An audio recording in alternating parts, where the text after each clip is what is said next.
Welcome to ABN and PRR College online classes. This session is for first BSc Biochemistry students. So coming to the session, today's topic is ELISA.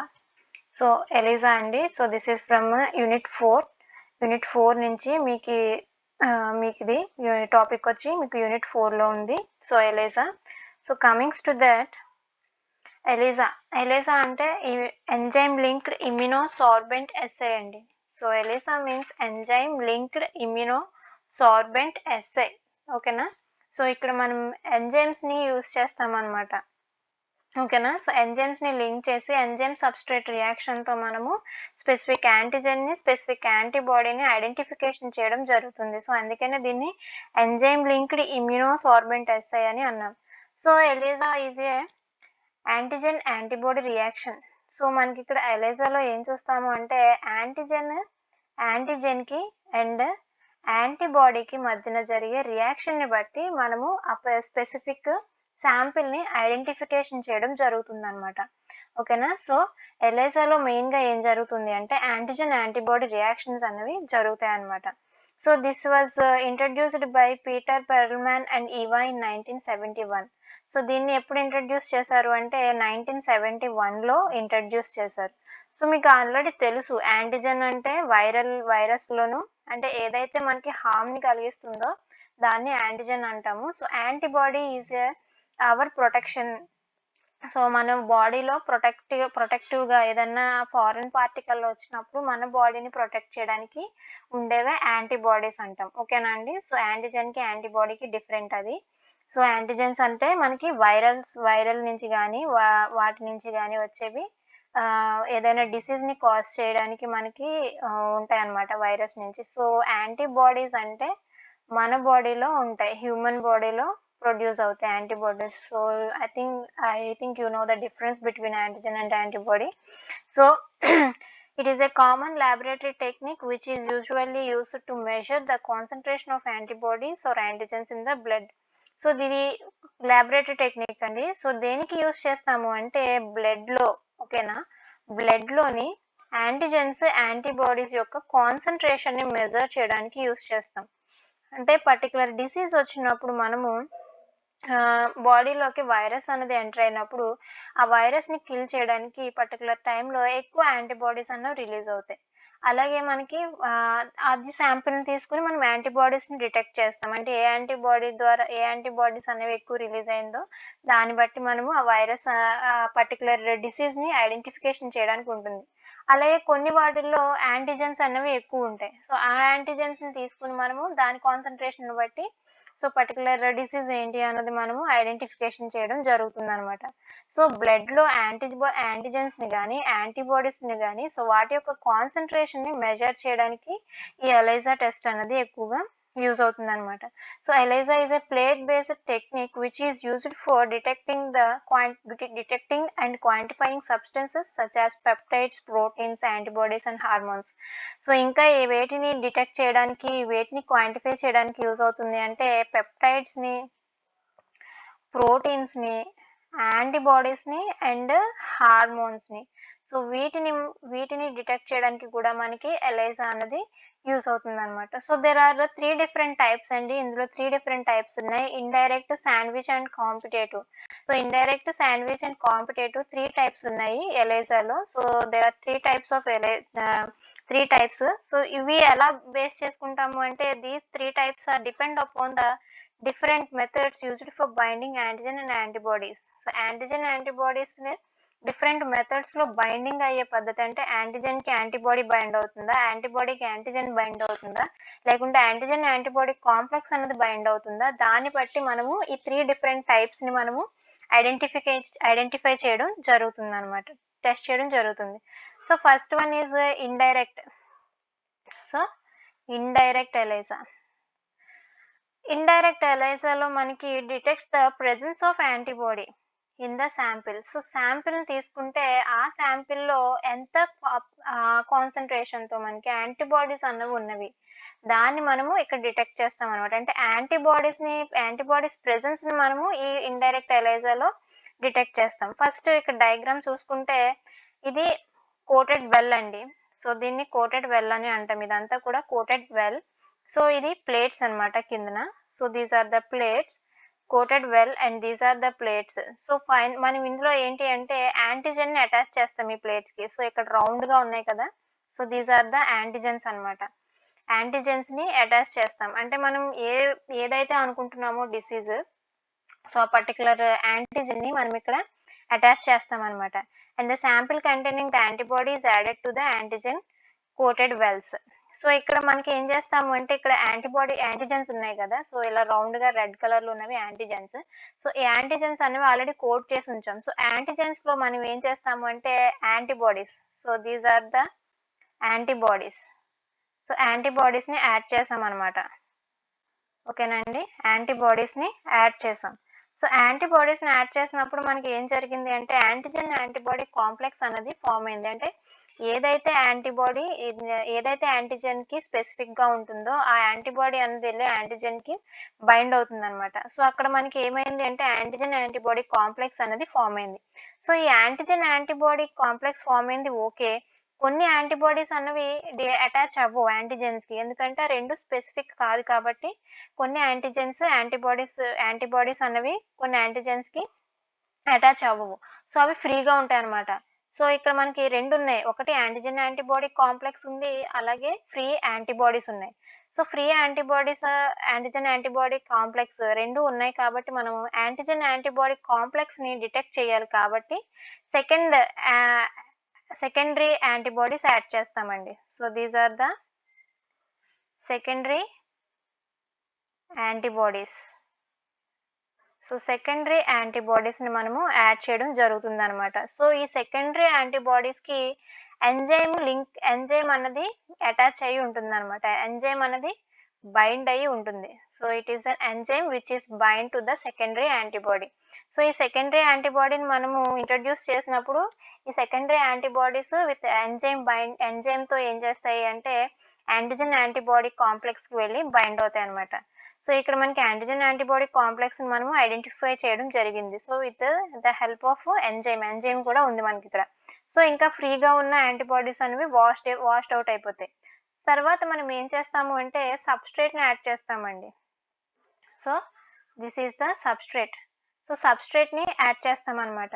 So సబ్‌స్ట్రేట్‌ని add చేసినప్పుడు ఏమవుతుంది అంటే enzyme substrate complex అనేది form అయ్యి ఈ enzyme substrate reaction అనేది జరిగి మనకి ఏమవుతుంది అంటే కలర్ అన్నది చేంజ్ అవుతుంది. సో ప్రొడక్ట్ కలర్ అన్నది చేంజ్ అవుతుందన్నమాట. సో ప్రొడక్ట్ కలర్ అనేది చేంజ్ అయిన తర్వాత మనము దాన్ని బట్టి యాంటీబాడీ సో ఏది మనకి యాంటిజెన్ అనేది ఉంది ప్రెజెన్స్ అనేది మనము కనుక్కుంటామన్నమాట. సో కలర్‌ని మెజర్ చేయడాన్ని బట్టి మనము ఆహ్, ఏది ఫార్మ్ అయింది ఓకేనా? కలర్‌ని మనము మెజర్ చేయడానికి స్పెసిఫిక్ కలర్‌ని అంటే the extent of colour formation is proportional to the amount of specific antibody. So colour formation అన్నది యాంటీబాడీకి స్పెసిఫిక్ ప్రపోర్షనల్‌గా ఉంటుందన్నమాట. సో దాని కలర్ ఫార్మేషన్ బట్టి మనము ఐడెంటిఫికేషన్ చేయడం జరుగుతుంది. సో ఫైనల్లీ మనం ఏం చేస్తామంటే స్పెక్ట్రోఫోటోమెట్రీలో మనము ఈ కలర్ అబ్జార్బెన్సీని మెజర్ చేయడం జరుగుతుందన్నమాట. సో అలా మనము ఇండైరెక్ట్ ఎలిసా ద్వారా డిఫరెంట్ డిసీజెస్‌ని ఐడెంటిఫై చేయొచ్చు. అండ్ నెక్స్ట్ వచ్చి direct ELISA. Sandwich ELISA.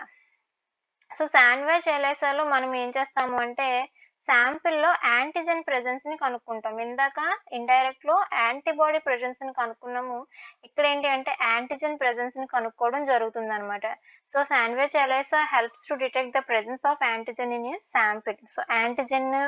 So శాంపిల్‌లో ఉన్న యాంటిజెన్‌ని ఐడెంటిఫై చేస్తాం. ఇందాక శాంపిల్‌లో ఉన్న యాంటీబాడీని బట్టి ఆ డిసీజ్ ఏంటి అన్నది ఐడెంటిఫై చేయడం జరిగింది. ఇప్పుడు యాంటిజెన్‌ని బట్టి ఆ డిసీజ్ ఏంటి అన్నది ఐడెంటిఫై చేయడం జరిగింది. సో సేమ్ ప్రొసీజర్ కాకపోతే ఏంటంటే యాంటీబాడీ ప్లేస్‌లో యాంటిజెన్ ఉంటుంది. యాంటిజెన్ ప్లేస్‌లో యాంటీబాడీ ఉంటుంది. సో మనం ఇక్కడ యాంటీబాడీస్ తీసుకున్నాం. ఓకేనా? సో అక్కడ మనం ఏం తీసుకున్నాము? యాంటీజెన్స్ తీసుకున్నాం. ఓకేనండి? సో ఇక్కడ మనము యాంటీబాడీస్ తీసుకున్నాం. సో యాంటీబాడీస్ అనేవి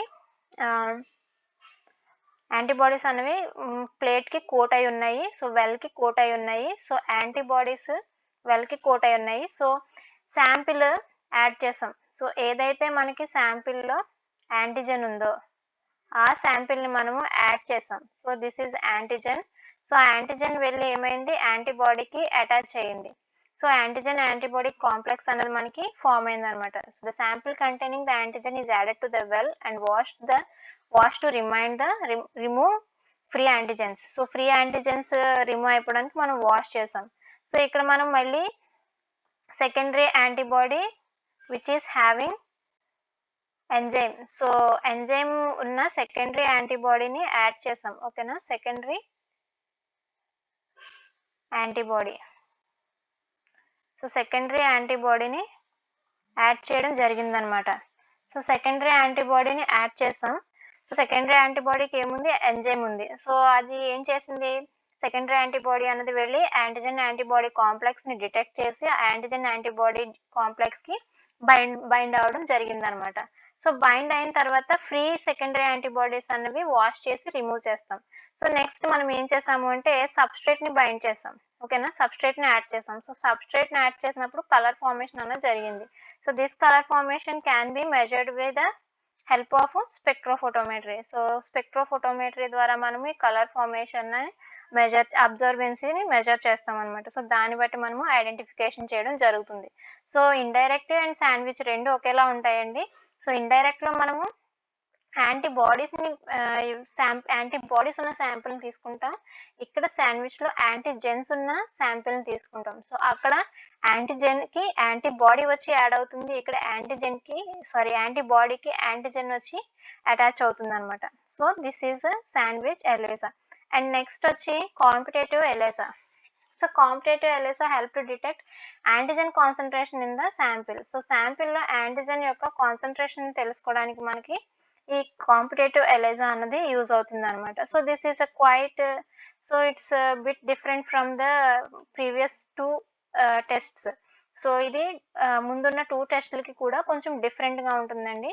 సో, ఇక్కడ మనము యాంటిజెన్ కాన్సంట్రేషన్ తెలుసుకోవడానికి ఈ టెస్ట్ అనేది యూజ్ చేస్తాం. సో, ఫస్ట్ ఏం చేస్తాము అంటే మనము యాంటీబాడీ కాంప్లెక్స్ అంటే యాంటిజెన్ ఏం చేస్తాము అంటే యాంటీబాడీని ఏం చేస్తాము అంటే ఫస్ట్ యాంటీబాడీని ఇంక్యుబేట్ చేస్తామండి. The solution with sample contain antigen. So, ఇక్కడ యాంటీబాడీస్ ఉన్నాయి కదా! సో, ఈ యాంటీబాడీస్‌ని ఏం చేస్తామంటే these are the antibodies. So, ఈ యాంటీబాడీస్‌ని ఏం చేస్తాము అంటే శాంపిల్‌లోని యాంటిజెన్స్‌తో ఇంక్యుబేట్ చేస్తామనమాట. ఓకేనా? శాంపిల్‌లో ఉన్న ఇది యాంటీబాడీ అండ్ ఇది యాంటిజెన్ అనమాట. ఓకేనా? యాంటీబాడీని ఏం చేసాము అంటే యాంటిజెన్‌తో ఇంక్యుబేట్ చేసాం. అప్పుడు మనకి యాంటిజెన్ యాంటీబాడీ కాంప్లెక్స్ అనేది ఫార్మ్ అయిందనమాట. సో, ఈ యాంటిజెన్ యాంటీబాడీ కాంప్లెక్స్‌ని ఏం చేస్తాము అంటే మైక్రో టైటర్‌లోకి యాడ్ చేస్తామండి వెల్స్‌లోకి. సో, ఇక్కడ ఆల్రెడీ మనకి యాంటిజెన్స్ అన్నవి these are the antigens. So, already antigens అన్నవి మనము ప్లేస్ చేసి ఉంచుతామనమాట అక్కడ. ఓకేనా? సో, యాంటిజెన్స్ అనేవి ఆల్రెడీ ప్లేస్ చేసి ఉంచుతాం. సో, మనం ఇక్కడ ఫస్ట్ ఏం చేసాము యాంటీబాడీని యాంటిజెన్‌తో అంటే ఏదైతే శాంపిల్ ఉందో ఆ శాంపిల్‌లో యాంటిజెన్స్ ఉంటాయి. సో, ఆ శాంపిల్‌లో యాంటిజెన్స్ ఉన్నప్పుడు మనం యాంటీబాడీస్ యాడ్ చేసినప్పుడు ఈ శాంపిల్‌లో ఉన్న యాంటిజెన్స్ ప్లస్ మనం యాడ్ చేసిన యాంటీబాడీస్ 2 కలిపి యాంటిజెన్ యాంటీబాడీస్ కింద ఫార్మ్ అయినాయి. కాంప్లెక్స్ ఫార్మ్ అయినాయి. కొన్ని ఫ్రీ యాంటీబాడీస్ ఉన్నాయన్నమాట. So, these are the free antibodies. So, ఇవి ఫ్రీ యాంటీబాడీస్. సో, మనము ఇక్కడ మైక్రో టైటర్‌లో ఏం చేసాము అంటే వెల్స్‌లో యాంటిజెన్స్‌ని యాడ్ చేసాం. ఓకేనండి? సో, ఆల్రెడీ యాంటిజెన్స్‌ని మనం ఇక్కడ యాడ్ చేయడం జరిగింది. సో, మనం ఏదైతే ఆల్రెడీ ఇంక్యుబేట్ చేసిన సొల్యూషన్ ఉందో ఆ సొల్యూషన్‌ని తీసుకెళ్ళి ఇందులో ఈ మైక్రో టైటర్‌లో యాడ్ చేయడం జరుగుతుందనమాట. సో, ఆ సొల్యూషన్ తీసుకెళ్ళి మైక్రో టైటర్‌లో యాడ్ చేసాం. యాడ్ చేసినప్పుడు ఆల్రెడీ యాంటిజెన్ యాంటీబాడీ కాంప్లెక్స్ ఉన్నవి మామూలుగా ఉంటాయి. సో, ఏవైతే ఫ్రీ యాంటీబాడీస్ ఉన్నాయో ఆ ఫ్రీ యాంటీబాడీస్ అనేవి వెళ్ళి యాంటిజెన్స్‌కి బైండ్ అవుతాయన్నమాట. ఓకేనా? సో, యాంటిజెన్స్‌కి బైండ్ అవుతాయి. అంటే ఎక్కువ అమౌంట్ మనం తీసుకున్న శాంపిల్‌లో ఎక్కువ అమౌంట్ ఆఫ్ యాంటిజెన్స్ అన్నవి ఉన్నాయనుకోండి, మనకి తక్కువ అమౌంట్ ఆఫ్ యాంటీబాడీస్ అనేవి ఉంటాయన్నమాట. ఎందుకు అంటే యాంటిజెన్ యాంటీబాడీ కాంప్లెక్సెస్ అనేవి ఫార్మ్ అయిపోతాయి కాబట్టి. సో, ఆ తక్కువ అమౌంట్ ఆఫ్ యాంటీబాడీస్ అనేవి ఏమవుతాయి ఇందులో ఈ ఫ్రీ మైక్రో టైటర్‌లో యాడ్ చేసినప్పుడు ఆ ఫ్రీ యాంటీబాడీస్ అనేవి ఇక్కడ పెట్టిన యాంటిజెన్స్‌కి అటాచ్ అవ్వడం జరుగుతుందనమాట. ఓకేనా? అప్పుడు మనం ఫైనల్లీ మళ్ళీ ఏం చేస్తాము, సెకండరీ యాంటిజెన్ ఏస్తాం, సెకండరీ యాంటీబాడీని ఏస్తాము with the with which is having enzyme. So already enzyme ఉన్న సెకండరీ యాంటీబాడీని యాడ్ చేస్తాము. తర్వాత మళ్ళీ సబ్స్ట్రేట్‌ని యాడ్ చేస్తాము. సో సబ్స్ట్రేట్‌ని యాడ్ చేసిన తర్వాత ఎంజైమ్ సబ్స్ట్రేట్ కాంప్లెక్స్ ఫార్మ్ అయ్యి మనకు రియాక్షన్ అనేది జరిగి కలర్ ఫార్మేషన్ అనేది జరుగుతుందనమాట. సో ఆ కలర్ ఫార్మేషన్ మనం ఏం చేస్తాము, మెజర్ చేస్తాం. ఓకేనండి. సో ఇందులో ఏం చేసాము అంటే శాంపిల్ తీసుకున్నాం. ఆ శాంపిల్‌లో యాంటిజెన్స్ ఉన్నాయి. సో ఆ శాంపిల్‌కి మనము యాంటీబాడీస్‌ని యాడ్ చేసాం. 2 కలిపి యాంటిజెన్, యాంటీబాడీ కాంప్లెక్స్‌లు ఫార్మ్ అయినాయి. సో కొన్ని వాటికి అంటే పర్టిక్యులర్ యాంటీబాడీస్ మాత్రమే పర్టిక్యులర్ యాంటిజెన్‌తో కాంప్లెక్స్‌ని ఫార్మ్ చేస్తాయి. అంటే ఎక్కువ యాంటిజెన్స్ ఉంటే మనకి తక్కువ అమౌంట్ ఆఫ్ యాంటీబాడీస్ అనేవి మిగులుతాయి. ఎక్కువ యాంటిజెన్స్ లేవనుకోండి, ఎక్కువగా మనకి యాంటీబాడీస్ అనేవి మిగులుతాయన్నమాట. ఓకేనా? సో యాంటిజెన్, యాంటీబాడీ కాంప్లెక్స్ అనేది ఫార్మ్ అయిపోయిన తర్వాత ఇంకా ఫ్రీగా ఉన్న యాంటీబాడీస్ ఉంటాయి. ఓకేనా? సో మొత్తం కలిపి మనం ఏం చేస్తాము, మళ్ళీ మైక్రో టైటర్‌లోకి యాడ్ చేస్తాం. మైక్రో టైటర్‌లోకి యాడ్ చేసినప్పుడు ఏవైతే ఆల్రెడీ యాంటిజెన్, యాంటీబాడీ కాంప్లెక్స్‌ని ఫార్మ్ చేసి ఆల్రెడీ ఇంక్యుబేట్ చేసినప్పుడు యాంటిజెన్, యాంటీబాడీ కాంప్లెక్స్‌ని ఫార్మ్ చేసి ఉన్నవో అవి మాత్రం ఫ్రీ ఫ్లోట్ అవుతూ ఉంటాయి. సో ఆ కాంప్లెక్స్‌ని ఫార్మ్ చేయలేని యాంటీబాడీస్ మాత్రమే యాంటిజెన్‌కి అటాచ్ అవుతాయి. ఓకేనా? దాన్ని బట్టి మనము యాంటిజెన్ కాన్సంట్రేషన్ తెలుసుకుంటామనమాట శాంపిల్‌లోని. సో, దాన్ని మనం ఫైనల్లీ ఎలా మెజర్ చేస్తాము అంటే స్పెక్ట్రోస్ఫోటోమెట్రీ ద్వారా మనము ఫైనల్లీ మెజర్ చేయడం జరుగుతుందనమాట. ఓకేనండి. సో, మనకి సమ్ కొన్ని డిసీజెస్‌ని ఎలిజా ద్వారా ఐడెంటిఫై చేయొచ్చు. అవేంటి అంటే ఎబోలా కానీ, ఎయిడ్స్ గానీ, రెట్రో వైరసెస్, సిఫిలిస్, జికా వైరసెస్‌ని సో ఇలా డిఫరెంట్ టైప్స్ ఆఫ్ వైరసెస్‌ని గానీ మనము ఐడెంటిఫికేషన్ చేయడం జరుగుతుందనమాట. So, it is a very easy test and it is a very rapid test and yields quick results. So, quick results ఇస్తుంది and very rapid test కూడా. So, this is all about your class today. So, ELISA అంటే ఏంటి? Types. So, 3 types ఉంటాయి. So, 3 types వాటి యొక్క procedures ఏంటి? ఓకేనా? So, this is all about your class today. Thank you.